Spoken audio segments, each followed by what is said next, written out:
Bienvenidos a Lehman College.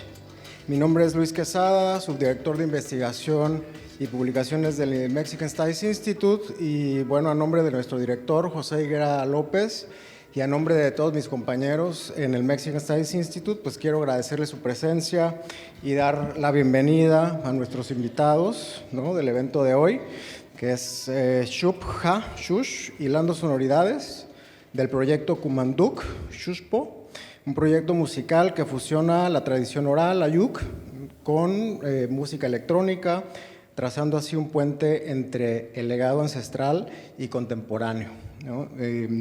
Bueno, este evento se presenta en el marco del Día Internacional de la Lengua Materna, que fue el 21 de febrero, pero también recordar que, que dentro de unos días también se conmemoran los 22 años de la aprobación de la Ley General de Derechos Lingüísticos de los Pueblos Indígenas, ¿no? Entonces, bueno, el evento de hoy explora la relación dinámica entre la oralidad y la música, destacando su papel como vehículo de memoria, resistencia y transformación. Y para esto contamos con la presencia de Benjamín Kumanduk Shushpo, trompetista, instrumentista en corno francés, portador de la lengua y saberes y cultura originaria de los Ayuk, la gente de la lengua del bosque, o Mijes, y también interesado en establecer diálogos entre tradiciones musicales. También está Roy Martínez, productor, músico, DJ y sintetista originario de Ciudad Neza, de ascendencia oaxaqueña y veracruzana, director creativo y fundador de Binaural Records. Y también tenemos a Yasnaya Gil Aguilar, escritora, lingüista, traductora, investigadora y activista ayuk, licenciada en Lenguas y Literaturas Hispánicas y maestra en Lingüística por la UNAM, ¿no? Su trabajo se ha centrado en la documentación, estudio y difusión de las lenguas originarias en riesgo de desaparecer en México. Además, bueno, forma parte del colectivo Colmig o Colmix, ¿verdad? Dedicado a la difusión de la cultura mije, ¿no? Entonces, bienvenidas sean a Lehman College. Y bueno, la dinámica del evento consiste en una conversación sobre estas relaciones entre la oralidad y la música, que va a ser moderada por mi compañera Cintia Santos Briones, subdirectora de difusión y alianzas de nuestro instituto. Posteriormente vamos a tener una sesión de preguntas y respuestas y finalmente la presentación musical.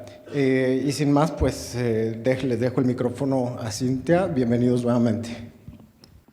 Buenas tardes, bienvenidos, bienvenidas, bienvenides. Es un honor y un privilegio para mí tener la oportunidad de compartir este escenario con artistas que admiro profundamente. Un poco para contextualizar, esta charla surge de diversas conversaciones que tú mismos, Roy y Benjamín, acerca de la memoria, de la lengua, del territorio, de la música y cómo el territorio y la palabra y el sonido son testigos de una historia que aún persiste.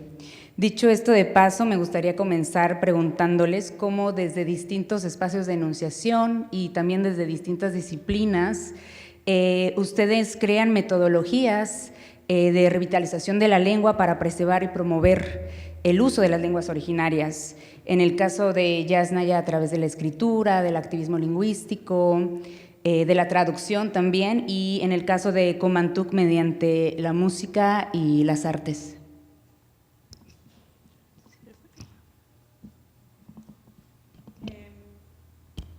Shnash Namuk, Dios cujoya ya de Penay Chamakatan Tunda, pues ya Madame Namuk Kafshmayakan, Kajas da Shandag, Estuxnao Koya Naiden Yakmado, Tecachecha o Ayuk. Buenas tardes, muchísimas gracias a todas las personas y todas las iniciativas que hicieron posible que estemos aquí y conversando en una ciudad que es multilingüe y muy multicultural y en el contexto actual presente.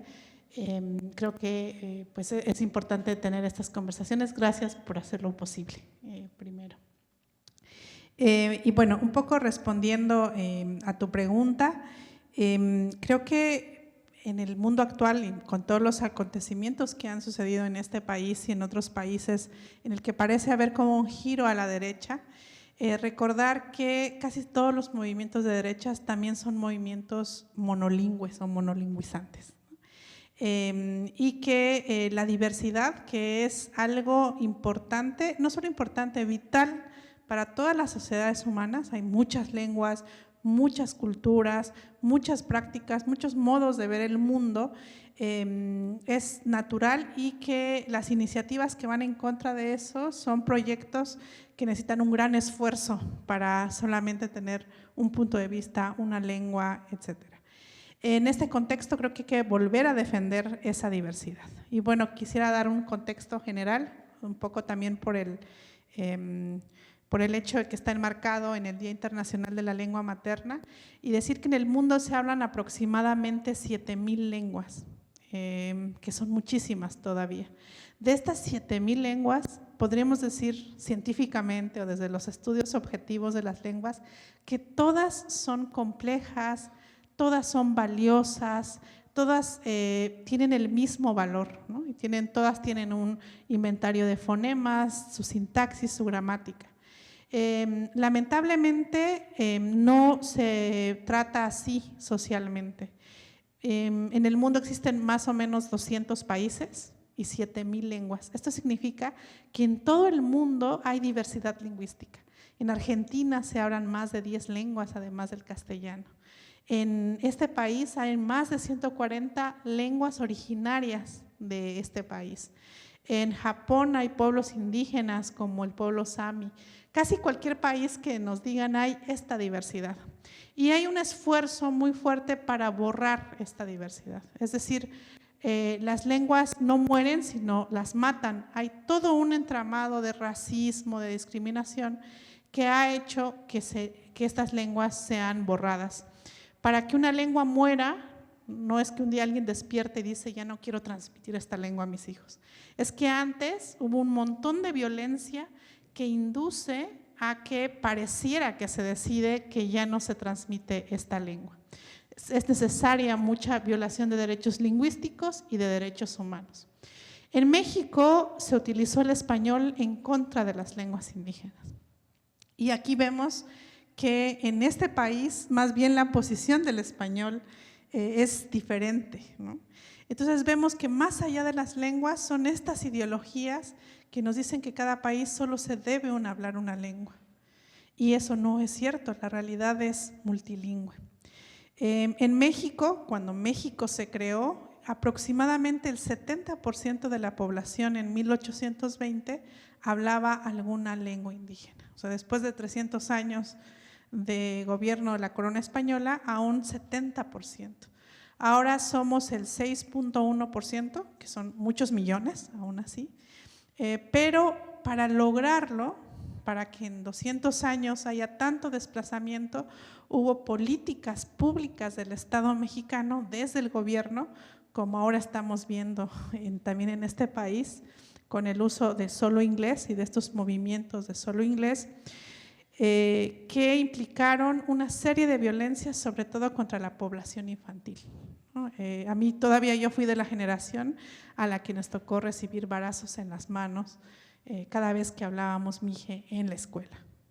Entonces los cuerpos de niños y de niñas sufrieron toda esa política, sobre todo en el entorno escolar, para ese desplazamiento. Entonces yo creo que a diferencia, a mí me encanta la danza, me encantan muchas manifestaciones culturales, pero a diferencia de esas manifestaciones culturales, la lengua no solo es cultura, porque la lengua empapa toda nuestra actividad humana. La danza pues tiene un momento en que sucede, no estamos danzando todo el tiempo, por así decirlo, pero vivir sin lengua, incluyendo las lenguas de señas, es casi que imposible. Es decir, yo despierto y digo, ay, no quisiera despertar e ir a trabajar. Ese pensamiento se hace en una lengua. Luego me levanto y puedes regañar a tu perro y lo vas a hacer en una lengua. Y el hecho de que yo ahorita esté hablando esta lengua tiene un trasfondo histórico.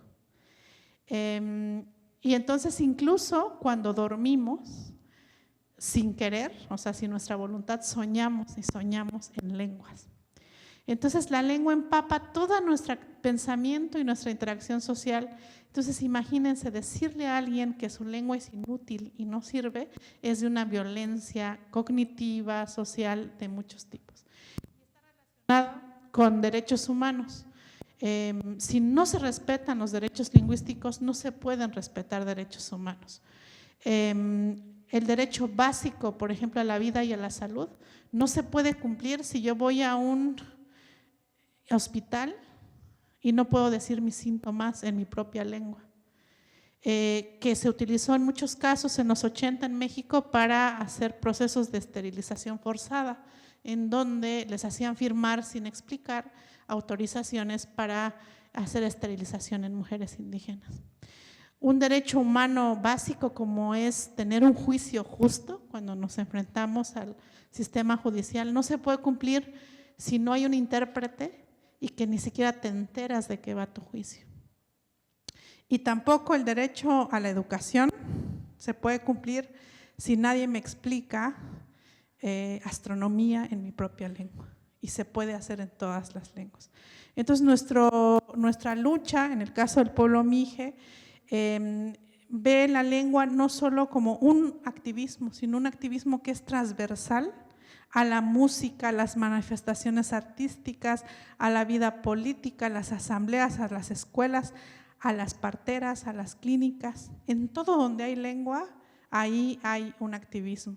Y la lengua crea territorio, sobre todo en México, que aunque la ley dice lo contrario, en la práctica es indígena para el Estado quien habla una lengua indígena. En un caso en Oaxaca se le negó que por ley se debe consultar a los pueblos indígenas si hay un megaproyecto o algo así. En una parte del proceso el gobierno evitó hacer la consulta bajo el argumento de que ese pueblo ya no hablaba zapoteco, por lo tanto ya no era indígena. Ese mecanismo utilizado de ese modo hace que sea política la lengua, o sea, sí cultural, por supuesto que está ahí toda la cosmovisión, toda la manera de ver el mundo, pero también construye ese territorio cognitivo que estamos defendiendo. Y entonces se va a tejer junto con la música, que hay una gran tradición cultural del pueblo Mije, pero también junto con la política comunal, ¿no? La política de la gente, no la de los partidos políticos, con el cuidado de nuestro territorio y con los derechos humanos íntimamente relacionados. Bueno, pues gracias por venir a acompañarnos y escuchar un poco de lo que estamos haciendo en los Mijes en este momento, ¿no?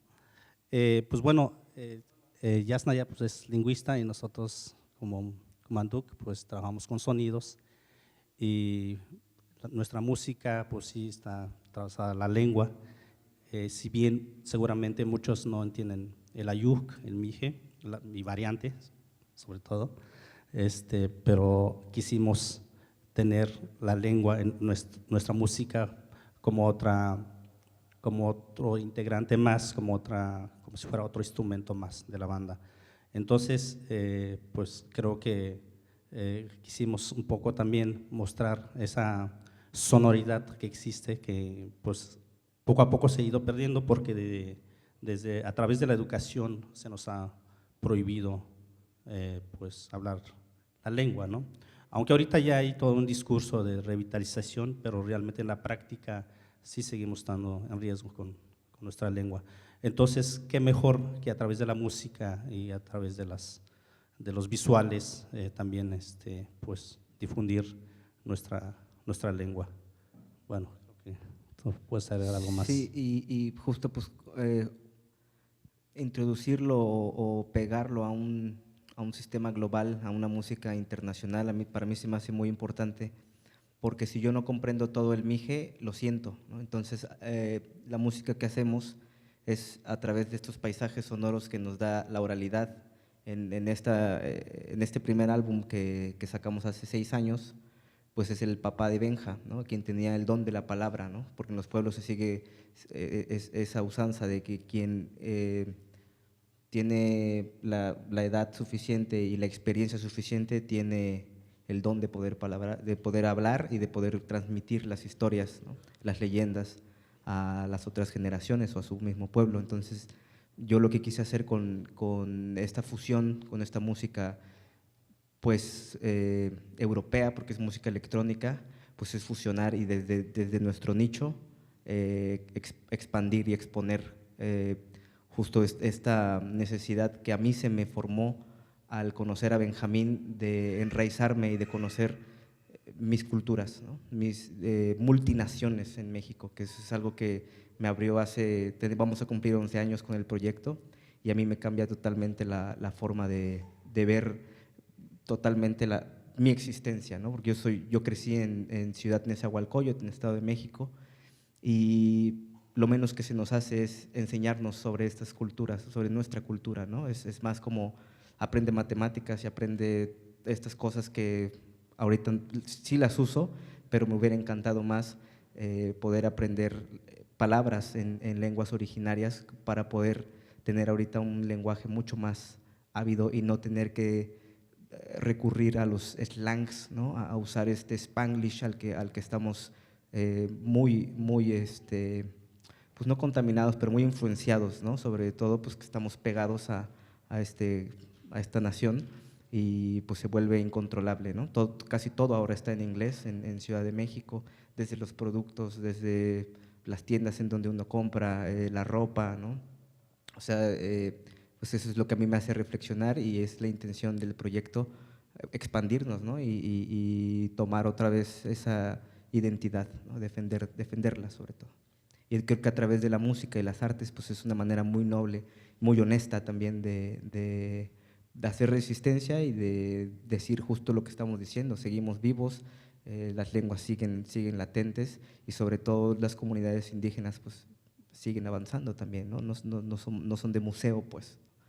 Estamos fusionando con música no contemporánea, la música electrónica lleva más de 80 años, ¿no? O sea, no es música moderna, nada más que tenemos ahí una concepción un poco errónea, ¿no? Y bueno, me gustaría también que nos puedan contar, que ya no lo han dicho un poquito en fragmentos, cómo surge esta agrupación musical tan transversal que justamente fusiona la música tradicional mije de sonido, de banda de viento, de la montaña, con música que se crea a través de instrumentos musicales de la época prehispánica y con la música electrónica.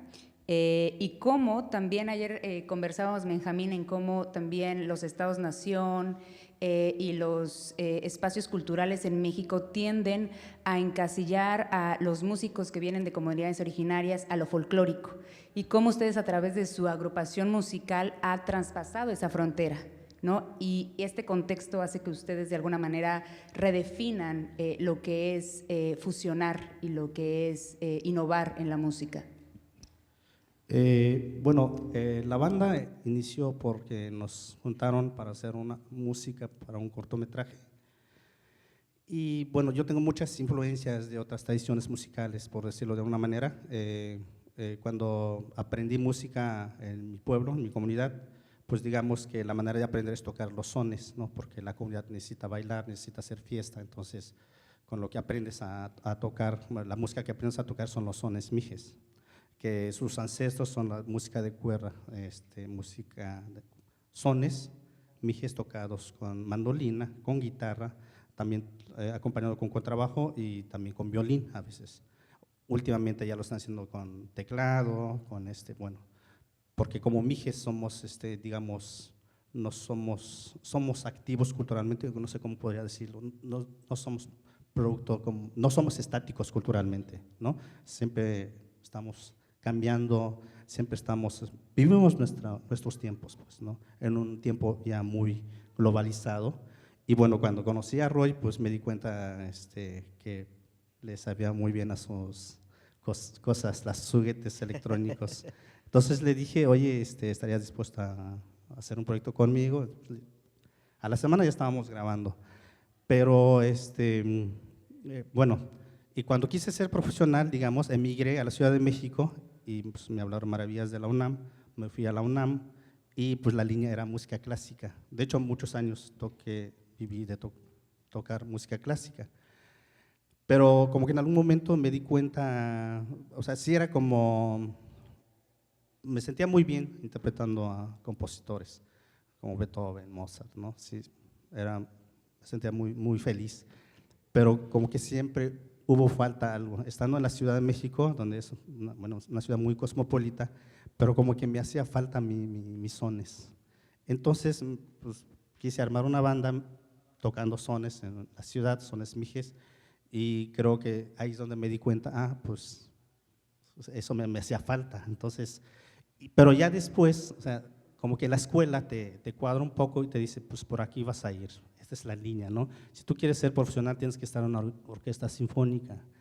Entonces, eso era el discurso. Entonces, uno compra eso y dices, pues ya soy lo máximo, ¿no? Entonces, pero después me di cuenta que no era tan feliz. Y entonces empezamos ya con este proyecto a crear y me di cuenta que era como muy catártico, ¿no? Entonces, por eso es que empezamos a crear. Si bien se siguen haciendo música, se siguen componiendo sones mijes y, bueno, como que el Estado se ha apropiado de esas manifestaciones culturales y todo lo que es vendible, que tiene que ver con el folclore, la folclorización cultural, entonces, bueno, las manifestaciones culturales de cada pueblo. Entonces, creo que ya no me encantó y bueno, yo aprendí también tocando a La Llorona, a la Sandunga y me encanta, ¿no? Y pues hay 1000 versiones, pero ya no quería tocar eso porque creo que hay músicos que están haciendo nuevas cosas, se están atreviendo a fusionar, trabajando con otras herramientas y bueno, en este caso como la electrónica. En mi pueblo sobre todo hay un sinfín, hay muchas bandas emergentes, hay efervescencia artística muy fuerte. Hay chavos que están haciendo trap, hay chavos en Mije, ¿no? Hay chavos que están haciendo afrobeat, hay chavos que están haciendo balkan. Y digo, es válido, ¿no? O sea, hay tantas tradiciones musicales que podríamos explorar con lo propio, ¿no? Con la sonoridad Mije en este caso, porque hay una sonoridad Mije muy en particular. De repente como que también hay esta idea de que se confunde un poco la sonoridad de los Balcanes con la música Mije, y pues sí hay diferencia, pero bueno, a veces creo que lo confunden un poco. A mí, por ejemplo, me llamó mucho la atención, justo hablando de estas similitudes, que hay gente en la Ciudad de México que me ha preguntado que si la lengua que suena es francés. Y digo, wow, ¿cómo crees? Si esto es de Oaxaca, ¿no? Está a 5 horas de aquí, hermano. Se me hace increíble que no nos tomemos el tiempo de recorrer nuestro territorio, a veces por lo conflictivo que es vivir en una ciudad grande y lo voraz que es, ¿no? Pero justo a través de este proyecto pues yo me animo y me da mucha felicidad poder conocerme, porque me ha dado muchísima identidad, ¿no? Conocer mis pueblos originarios y sobre todo compartir con un gran músico como Benjamín. Pues desde que nos conocimos yo me enamoré del sonido de la trompeta y no me gusta mucho el mariachi, ¿no? O sea, esto me hizo como muy, muy increíble porque siempre se me hace como un instrumento muy estridente y muy fuerte, pero la manera en la que el maestro y mi hermano Benjamín lo toca es grandioso. Yo voy a meter mi cuchara un poco. Yo soy un fraude como Mije tal vez, porque el bolo Mije es muy conocido porque hubo una apropiación de los instrumentos de viento muy importante. Y juegan un papel en cada comunidad Mije incluso un papel político.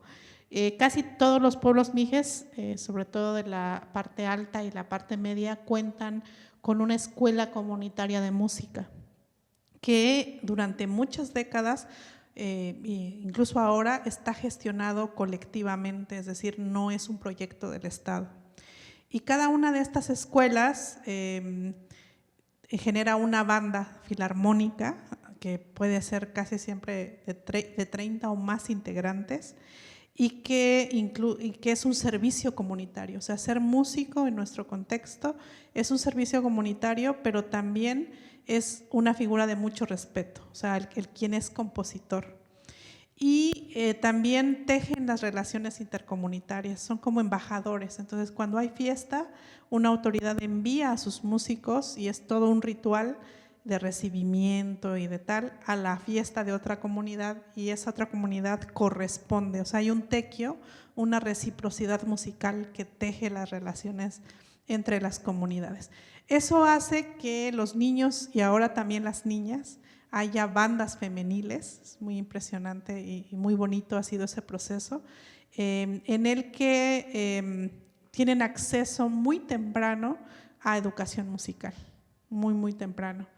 Y también esto ha hecho, como dice Benja, que creo que este proyecto está enmarcado en una efervescencia musical en toda la región, donde se están estableciendo diálogos de los sones tradicionales mijes con otro tipo de tradiciones musicales. Y eso es algo que da mucha esperanza, porque también está ahí la lengua, hay un movimiento de resistencia en torno de esa efervescencia musical desde los 90, que ha habido grupos de punk de metal, música de ese tipo en Mije. Hay rap, incluso hay una soprano Mije que tal vez varias personas aquí conozcan. Es decir, un diálogo muy impactante. En los años 50, Juan Rulfo, este gran escritor mexicano, viajó a nuestras comunidades, además de hacer unas maravillosas fotografías que les invito a buscar en internet, también, y fotografías de músicos, también describió su llegada a mi comunidad y hablaba cómo muchas personas de la banda de la comunidad podían leer las notas, aunque no podían leer y escribir en español. Y eso es algo que hasta hace poco era común. Mi vecino, por ejemplo, un gran trompetista, por cierto, podía leer y decodificar las notas, ¿cómo se llaman? Las partituras. ¿Ven? Les digo que qué vergüenza que no sé música. Las partituras sin hablar ni leer ni escribir español. O sea, todo esto a través del Mije y la enseñanza de la música a través de la lengua.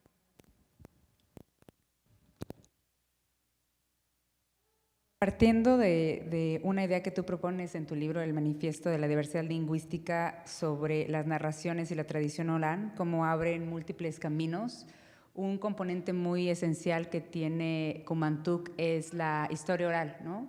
La palabra. Tú mencionabas hace rato sobre la voz del papá de Benjamín en varias de sus canciones y en sus discos.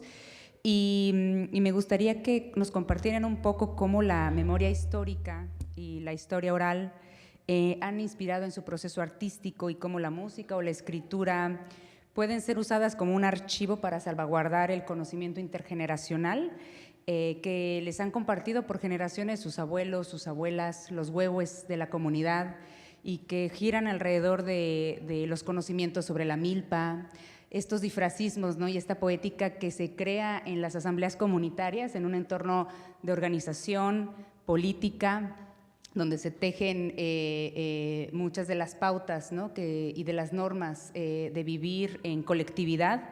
Y también que ustedes tejen mucho la mitología, ¿no? El propio nombre de Kumantuk, ¿no? Nace de un ser mitológico que tiene que ver con los rituales y con un territorio, ¿no? Un cerro sagrado.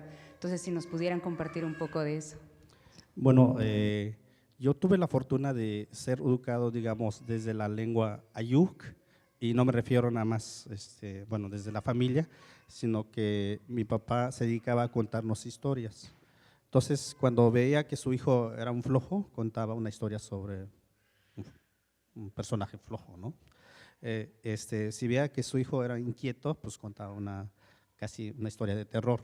Kumantuk Shushp, bueno, se llama el proyecto así porque se habla mucho de revitalización, pero ni siquiera nombramos nuestro proyecto en la lengua, ¿no? Entonces, pues, de hecho, el primero que se opuso a nuestro nombre fue el diseñador del logo. Él argumentaba, bueno, ¿y por qué no mejor en inglés? Porque tendría más impacto, ¿no? Entonces, yo le dije, pues son dos palabras que tendrían que aprender. O sea, te tomas toda una vida aprender el inglés, el alemán, o no sé, otras lenguas, ¿no? ¿por qué no aprenderse 2 palabras en mije? Y fue el primero que se opuso, pues, o sea, cómo estamos tan moldeados, ¿no? Con esta influencia, ¿no? Eurocentrista, ¿no? Entonces, desde ahí la resistencia, por eso el nombre, tal vez por eso no tenemos parte del mainstream, ¿no? Como artistas, pero bueno, sí, porque el nombre es en mije, ¿no? Entonces, pero el personaje Kumantuk, cada que me lo contaba mi papá, la reinterpretamos porque era un personaje, se supone que ellos se quitaban la cabeza, vivían de la sangre. Si quieren escuchar la historia, hay una versión en YouTube, luego se las mando para que escuchen la historia de qué trata este personaje. Para la cultura mije, cuando alguien amanece con moretones es porque Kumantuk en la noche fue a chuparles la sangre. Muchas veces los mataban porque pues eran como una especie de vampiro, nada más que la diferencia de los Kumantuk con un vampiro es que los Kumantuk cazan en colectividad, entonces matan en colectividad, en cambio un vampiro pues es un solitario, ser solitario, ¿no? Esa es la diferencia, digamos. Pero entonces mi papá me contaba esta historia y empezaba a imaginarme su personaje. Generalmente lo contaba en las noches, a la orilla del fogón, y yo sin darme cuenta que después de muchos años, ya cuando emigré, dije, ¿qué es lo que me estaba tratando de decir mi papá, no? Y hasta después que ahí, ahora sí que entendí que mi papá me estaba formando, me estaba educando, me estaba, digamos que la lengua, pues lo aprendí desde la familia, con mis papás. Mi papá es, digamos, monolingüe, porque él no habla el castellano, pero habla otras variantes del mije, incluso otras, el zapoteco, las entiende. Entonces, y nos contaba esas historias sin saber que me estaba educando. Es como si leyeras un libro y pues ahora sí que es una buena historia, ¿no? Y mi papá los hacía con la intención de que tú te regularas de acuerdo o que le echaras ganas en la vida, y siempre era así. De hecho, ahí también me contaba como que era una historia que tenía que ver con la ecología, ¿no? Como esta relación hombre-naturaleza, y me encantaba esa historia cada que lo escuchaba, y después, o sea, reflexión, pues era muy ecologista su narrativa, su historia. Entonces, y bueno, y quisimos homenajear a ese personaje del Kumantuk, y bueno, también homenajear a mi padre, que pues, hace 15 días falleció, y pues bueno, es un pequeño homenaje que vamos a dar aquí, y escuchando su voz.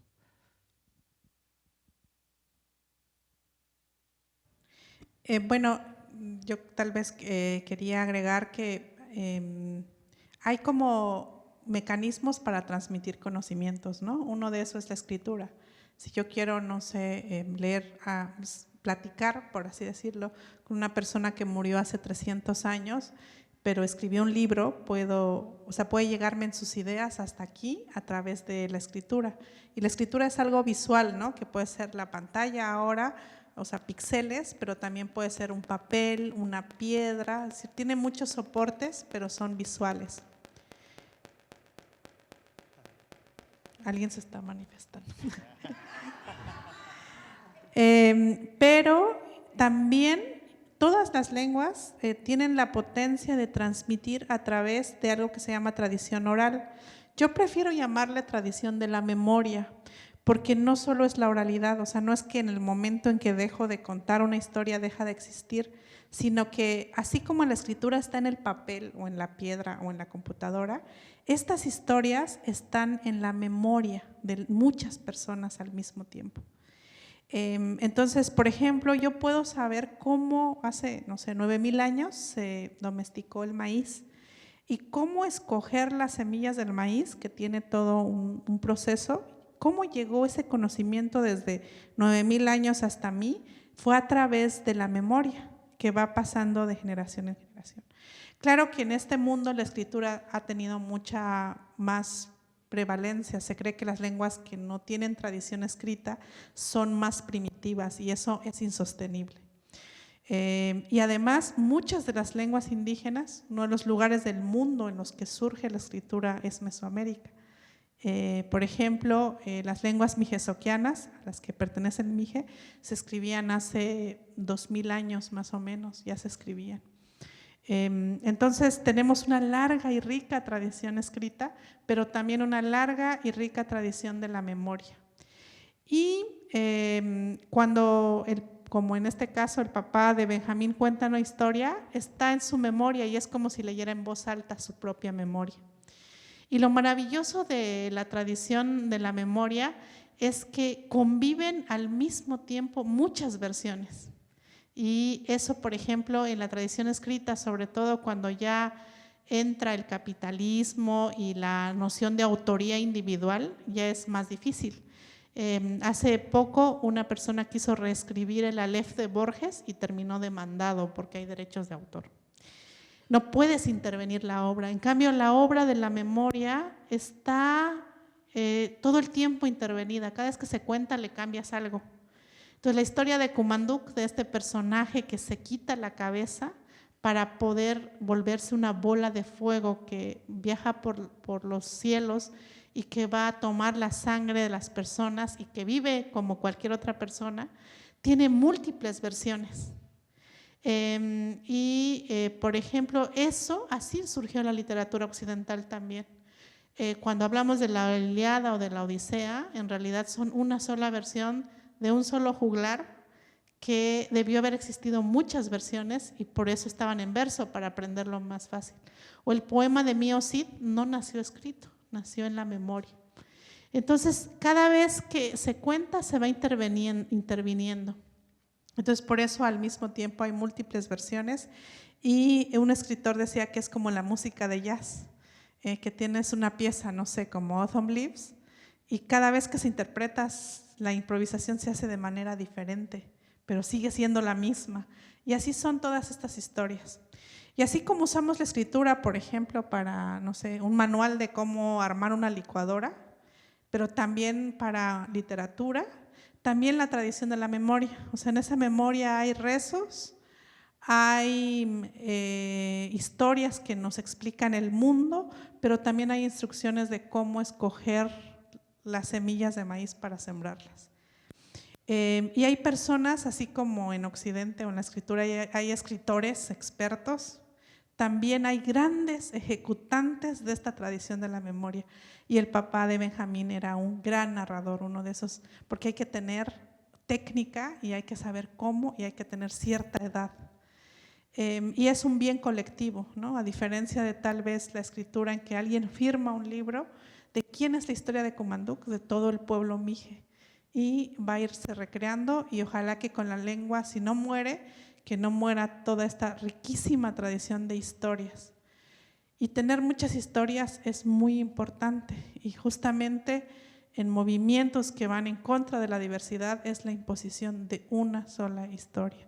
Y necesitamos una ecología pues mucho más grande de saberes en donde la tradición de la memoria y la tradición de la escritura sigan siendo igual de importantes. Actualmente decirle a alguien analfabeta es un insulto, pero no existe un insulto parecido para alguien que no sabe estas técnicas de la tradición oral. Cuando se lamenta que alguien no sepa leer y escribir, pero no se lamenta que en español, por ejemplo, se ha perdido mucho de los grandes narradores orales. Ya todo es como por escrito o en plataformas audiovisuales. Y creo que ambas tienen una gran riqueza, una gran técnica y por fortuna en el pueblo mije tenemos un mundo narrativo con mucho conocimiento y Kumanduk, la historia de Kumanduk, esa narración forma parte de un ecosistema amplio de narraciones que creo que son indispensables para tener una visión tolerante, amplia, compleja del mundo en el que vivimos.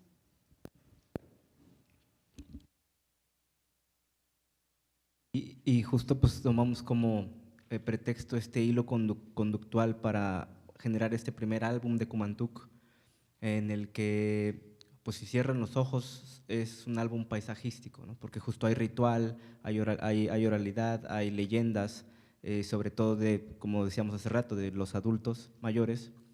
Y pues para mí es muy importante porque he descubierto en este caminar con Kumanduk que la música es muy poderosa, ¿no? Nadie se escapa de la música porque entra en tu sistema y lo más increíble de esto es que no es palpable, ¿no? Es algo que sientes, ¿no? Es algo que no puedes encontrar en ningún lado, ¿no? No puedes abrir el cerebro y ver que ahí está la música, más bien es una conciencia que nosotros tenemos y eso se me hace a mí fabuloso porque me hace conectar, aunque no comprendo en la totalidad la lengua, siento, ¿no? Entonces, las canciones de Kumantuk a mí me han hecho llorar, ¿no? O sea, a la hora de estar produciendo y de estar escuchando los loops más de 100 veces para que quede súper limpio, ¿no? Todas estas cuestiones técnicas, he llorado con el álbum, ¿no? Y ahora está a punto de cumplir 7 años que sacamos el primer álbum y lo reescucho y cada vez me gusta más, ¿no?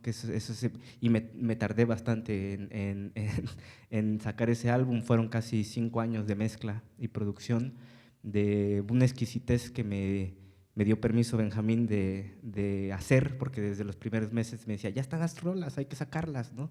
Yo no, porque son maquetas para mí, ¿no? Yo estaba saliendo de la universidad y no tenía una sonoridad propia, ¿no? Entonces estaba en búsqueda de eso y me tomó 5 años de conocer, gracias a Kumantuk, la República, ¿no? De empezar a dar la vuelta y empezar a ver las miles de maneras de poder vivir y de tener una concepción de México que me hace como darle esa importancia a la oralidad como un instrumento súper importante, ¿no? Porque creo que la música es algo que no inventamos nosotros, ¿no? Es el único arte que no inventamos nosotros, es una apropiación de la naturaleza, ¿no? Y sobre todo de la lengua, ¿no? Que tú lo escuchas y uno puede hasta bailar o moverse con los diferentes swings o los diferentes estilos de hablar, ¿no? Tú escuchas un puertorriqueño y tiene un flow impresionante, ¿no? O escuchas una lengua como el mije y es tonal, ¿no? O sea, para mí se me hace muy, muy importante como remarcar eso, ¿no? Que la música es algo que nos apropiamos o que intentamos apropiarnos a través de esta sistematización del lenguaje musical, ¿no? De hacerlo cada vez más complicado. O sea, hay gente que me dice, no, yo no nací con el don de la música. ¿Cómo crees que no naciste con el don de la música si hablas, ¿no? O cantas, ¿no? No, pero mi voz no me gusta. Pues es tu voz, ¿no? Tienes que empezar a quererla porque es como tú te expresas, es como tú convives con los demás. Entonces, para mí se me hace muy importante este álbum porque tiene todo eso, ¿no? Tiene mucho sentimiento y mucha raíz.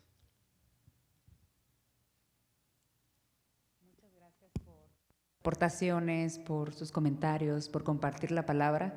A mí me gustaría quedarme toda la tarde para escucharlos, no sé a ustedes, pero tenemos el tiempo acotado y vamos a abrir preguntas y respuestas, un Q&A, así que tenemos solamente 2, ¿nos da el tiempo para 2 preguntas?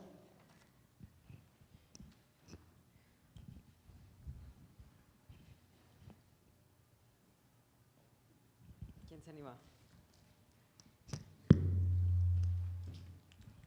Una estupenda charla, muchas gracias por todos los comentarios muy iluminadores. Yo quisiera preguntarle a Yasnaya en relación a la cuestión de la diversidad, el comentario que hacías al principio. Me parece, por supuesto, muy acertado pensar que las derechas normalmente son monolingües, ¿no? Y esta exclusión de la diversidad histórica que hemos visto en las derechas históricas, claro, está ahí. Pero me pregunto en qué grado esta nueva tendencia de derechas oligárquicas que estamos experimentando en el planeta en realidad está haciendo un uso instrumentalizado de la diversidad para justificar, digamos, agendas de nacionalismos múltiples, ¿no? Como el de Estados Unidos, donde tienes una comunidad hispana que además que con mayores cifras apoyó a Trump, ¿no?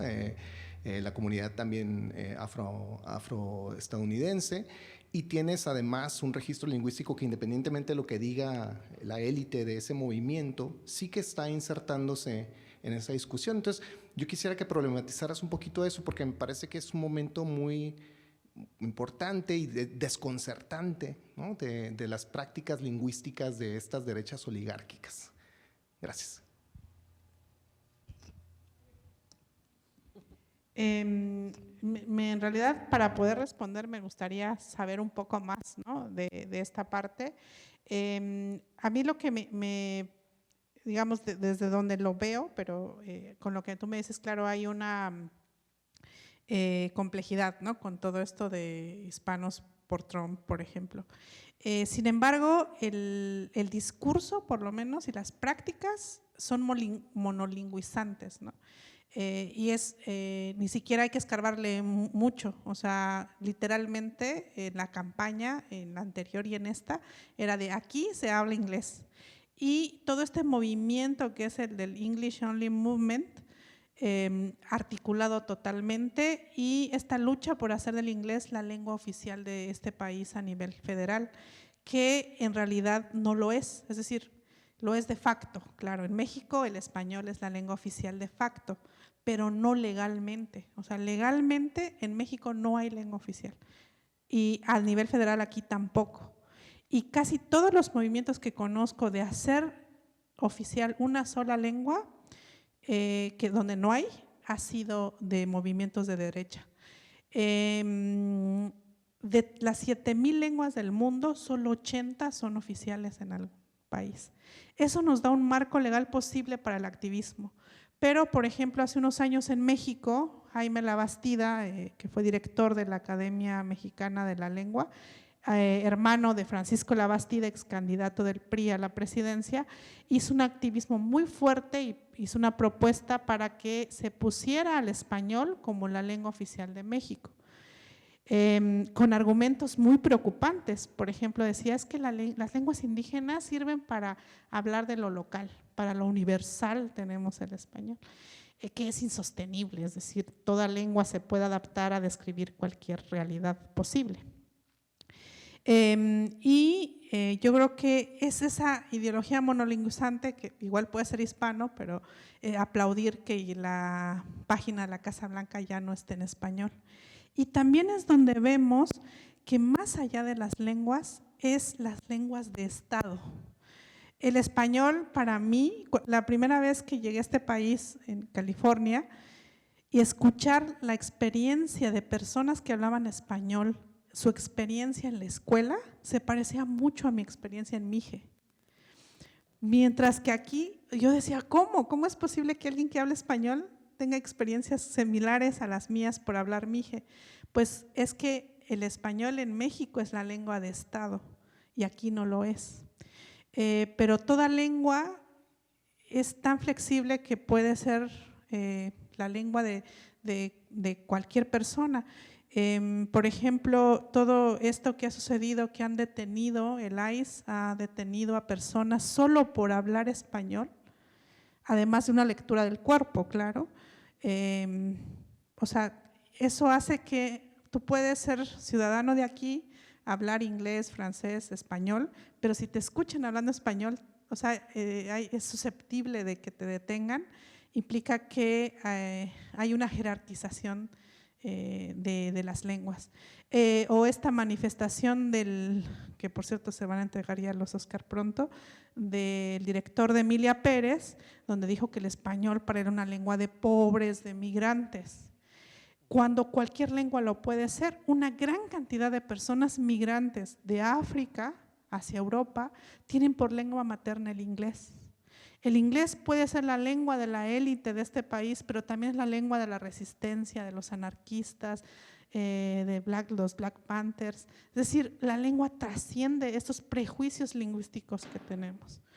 Y ahorita mismo en México hay una discusión porque el gobierno determinó dar clases de náhuatl en las secundarias de la Ciudad de México, en los lugares donde hay más concentración de población náhuatl. Esas clases son opcionales y aún así generó un debate diciendo que era mejor enseñar inglés. Y esta es una falsa disyuntiva, porque nuestro cerebro no dice, ¿quieres aprender inglés? Desinstala tu Mije, porque no caben los dos. Eso es falsísimo. Una de las grandes maravillas del cerebro humano es que podemos hablar muchas lenguas. Todo tiene que ver con el contexto y que hay estudios sobre ventajas cognitivas de ser bilingües y trilingües y tal.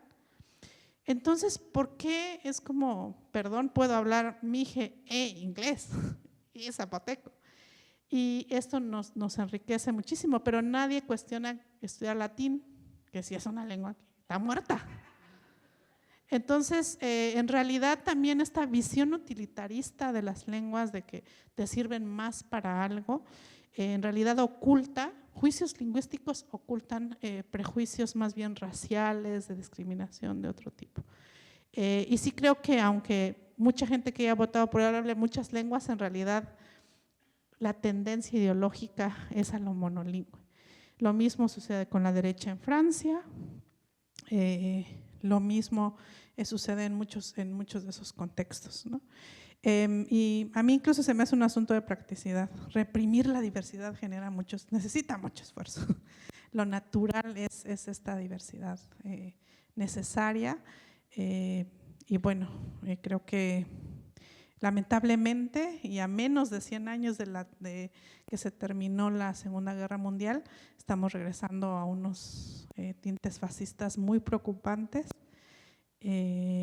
Y menos de 100 años de que terminó la Segunda Guerra Mundial, parece que ya no es condenable hacer saludos nazis, ¿no? Y tenemos que redoblar esfuerzos en contra de esto. Gracias por la charla. También para Yasnaya, bueno, mencionabas, más que una pregunta, en realidad es ver cómo reaccionas al siguiente, si hay alguna reacción al siguiente comentario, porque comentabas que existe un insulto, no te referías a la palabra analfabeta, no estoy muy seguro si se podemos decir que es un insulto para las personas que no saben escribir, ¿no? Pero lo que yo quisiera más bien comentar es, porque, bueno, contrastas, dices, no hay un insulto para la contraparte, ¿no?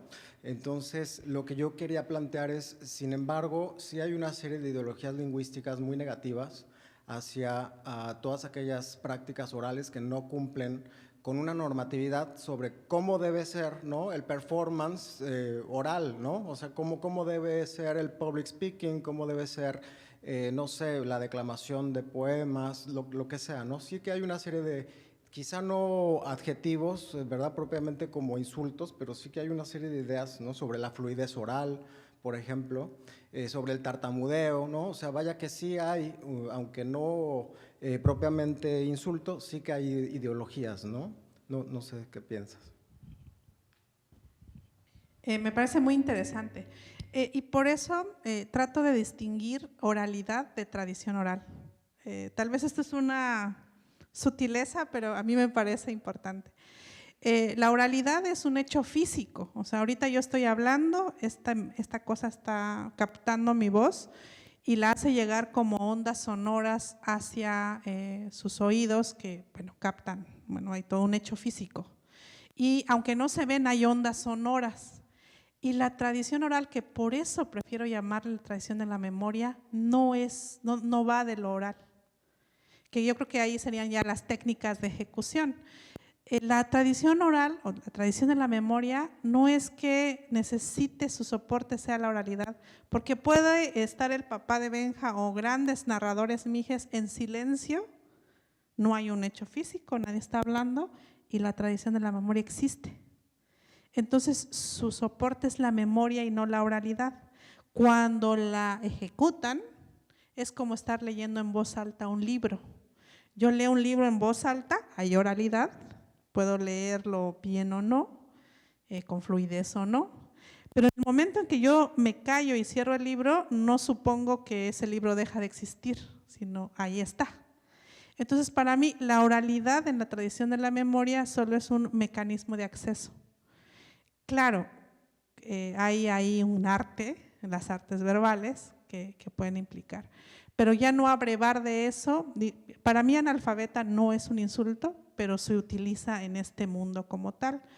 Pero consideremos que hasta el 1900 más o menos se calculaba que el 90% de la población en México no sabía leer y escribir, y seguramente en este país y en muchos igual, porque antes saber leer y escribir era un oficio de ciertas personas. En la tradición occidental, los monasterios, los monjes eran los que lo hacían. En la tradición mesoamericana, los tlacuilos, así como había la persona que sana, la persona que es carpintero, la persona que tal, estaba la persona que sabía leer y escribir. Entonces era no era demiótico, no es que toda la gente lo supiera, ¿no? Ahora pues depende mucho, veo que unos reportes en este país de la población que habla inglés, de su comprensión lectora, y es muy bajo. Es decir, nos enseñan tal vez las letras, ciertas cosas, pero alfabetizarse es tener no solo decodificar qué dice ahí, sino entender el mensaje y tener una postura crítica de eso. Y creo que eso es urgente en este mundo, y eso aprovechan los grandes medios que escoltaron, por ejemplo, a Trump en su toma de posesión, que manipulan mucho de esto, ¿no? Entonces, también hay, creo que una crisis en la parte de la lectura, la escritura, la transmisión de eso, ¿no? Así como se están perdiendo muchas de estas tradiciones orales, o bueno, de la memoria, y solo quedan a veces en compilaciones, ¿no? Narraciones tradicionales mijes. Pero eso es como tomarle la foto a un río, no es el río. Para que siga existiendo esa tradición es que Benja haya aprendido de su papá la técnica y la memoria, y que siga viva la práctica. Convertirlo, transcribirlo al libro es como sacarle la foto a un río, pero no es el río, ¿no? Lo estatiza ahí. Y a mí uno de los deseos que más tengo y quiero, aprendí a leer y escribir en español, en circunstancias que ojalá que no se sigan repitiendo, pero una de las cosas que más me gustaría es llegar a ejecutar esas historias con la técnica con la que la hacía mi abuela, ¿no? Y estoy esforzándome mucho por eso. Y claro, también, como decía Roy, tiene que ver con la edad. O sea, no es que yo me pare y diga, ya soy una especialista narradora. Tengo que llegar a cierta edad también. Esperemos que cuando llegue a esa edad pueda ser una digna ejecutante de la tradición de la memoria de mi pueblo.